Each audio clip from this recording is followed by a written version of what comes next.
Hey everyone, welcome to the first ever collab video. I'm Ilya Gluskin, And I'm CJ Mimi. and we're going to talk about how not to get injured in a group class environment.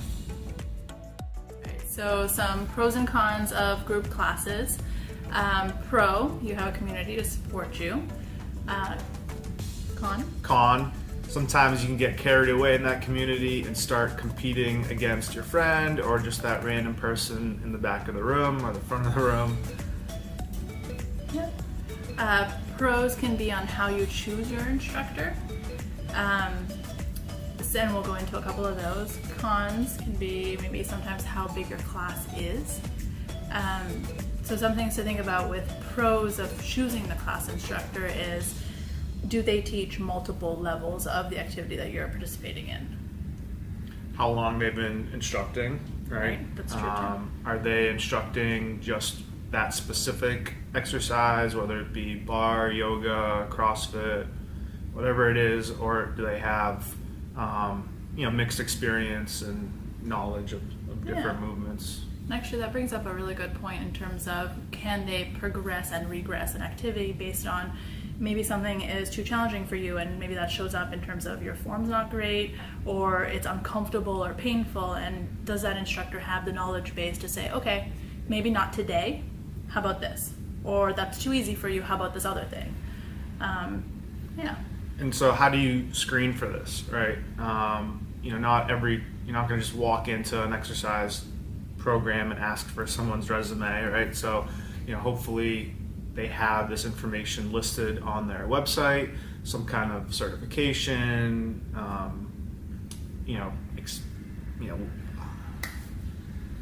Their experience, it makes sense Yeah. though. And the other thing too, I guess, something that I haven't really considered until very recently is the power of social media.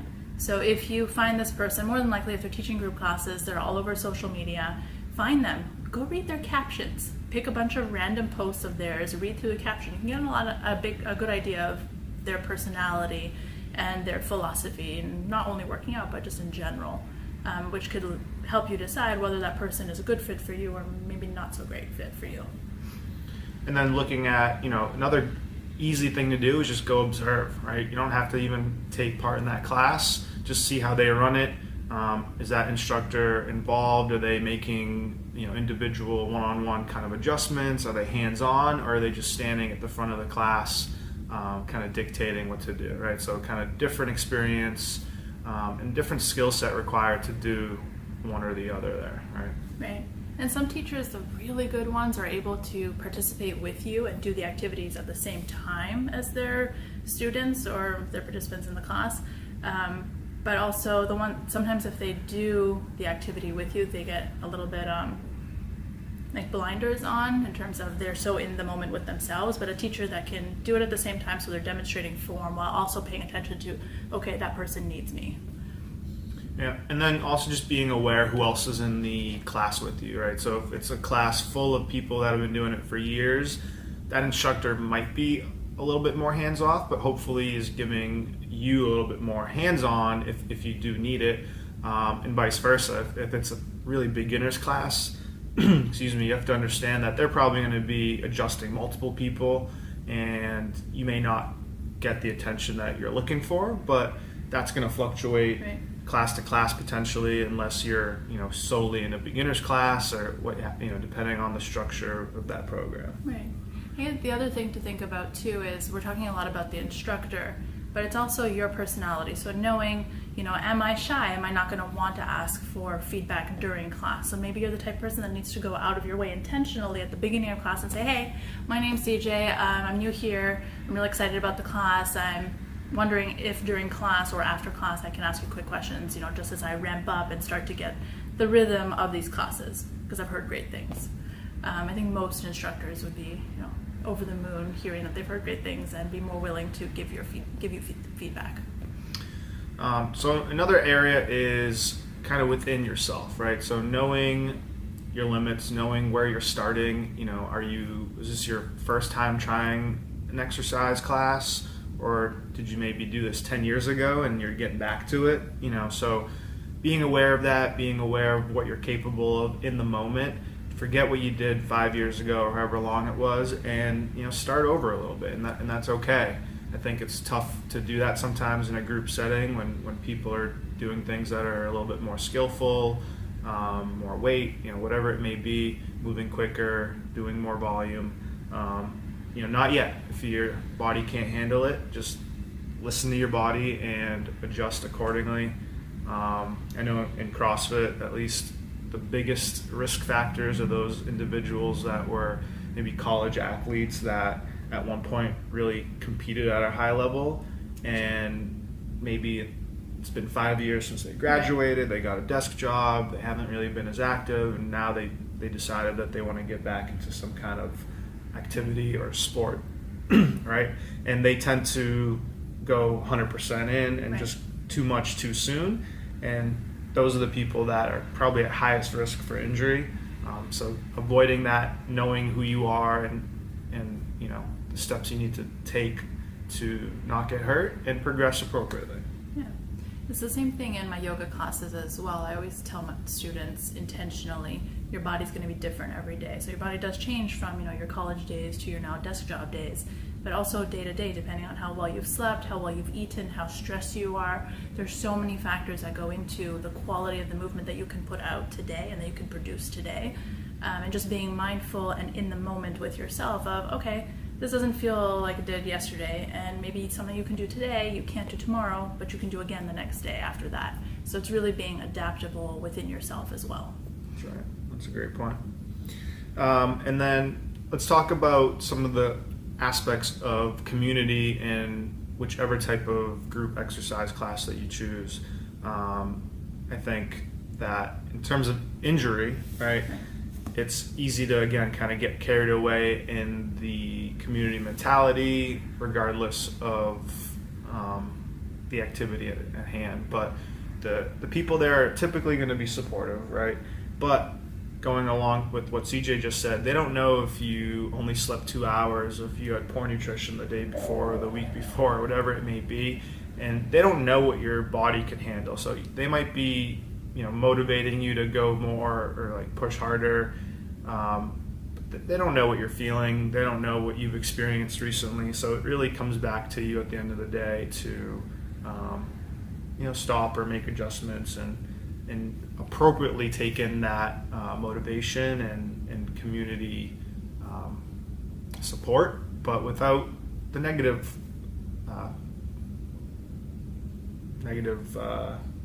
aspects of it. I mean, and motivation, I feel like when people give you motivation and trying to be inspiring, they mean well.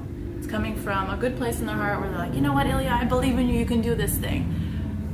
And there's, I don't think they're coming from a bad place, but it depends on how you take it and what your body can do at the same time. So it's meeting that motivation halfway, I suppose, and what's appropriate. Maybe you won't take 100% of that motivation today. Maybe you'll take 70% or whatever it is.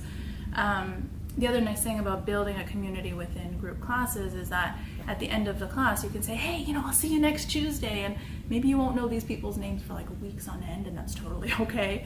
Eventually, it would be nice to say what was your name again?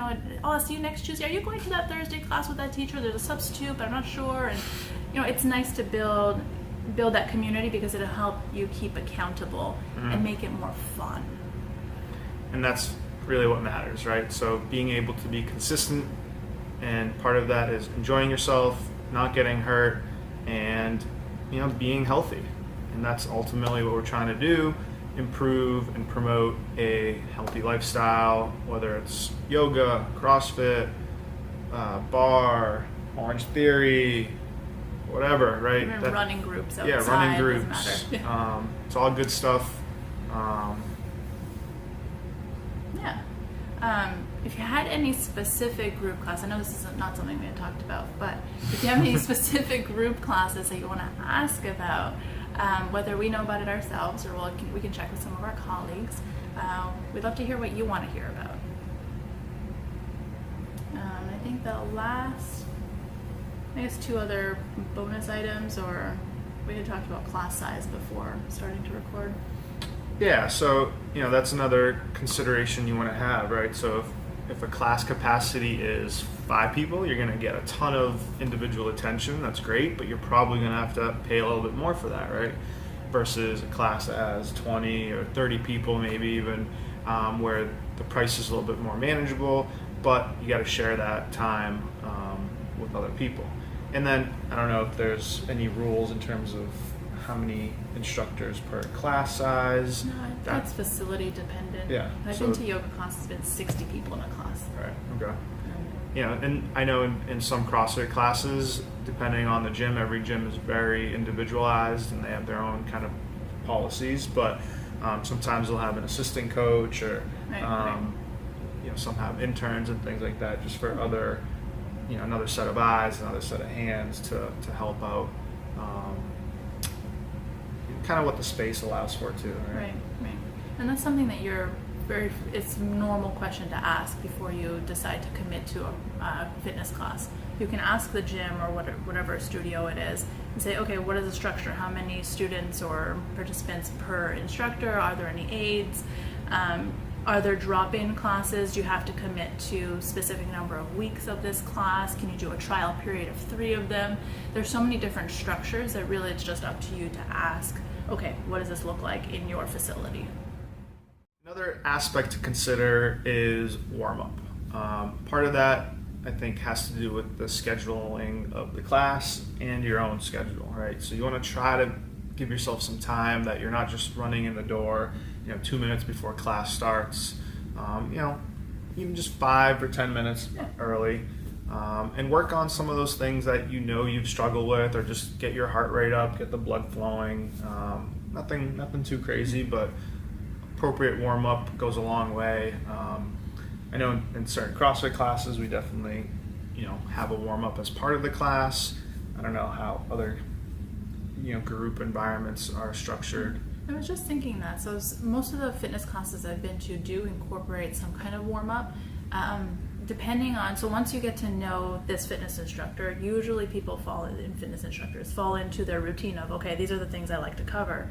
If you've noticed week to week that you're like, well, I feel like my body needs a little bit more of hip openers or more shoulder prep or whatever it is that you feel your body needs, maybe those 5 to 10 minutes beforehand can include some of those, okay, I know the teacher's not necessarily going to focus a big deal or a big portion of it on this part, so I'm going to do that now and then finish it with the instructor after in terms of your warm-up. All right, so programming, another aspect. So what we mean by that is, how often are you going to take this class? Every day, every other day? Are you programming appropriate rest or cross training? Right, if you're doing yoga, bar, spin, do you have a nice variety, or are you just kind of sticking to one thing? And that will impact your recovery. That will also impact your performance at the next class. So what we often tell our patients in clinic is you want to do enough that you feel your muscles are tired the next day, but not enough that you can't walk the next day. So if you end up going to a class, whatever fitness class that may be, the next day you get up and you're like, wow, I'm really having trouble here, just like naturally moving around, like walking stairs, whatever it is, then going to another of those fitness classes that night or that morning, whatever it is, might not be the same performance as if you were adequately rested. So the muscles are more, they're ready for appropriate contractions and lengthening that you're going to need during the class.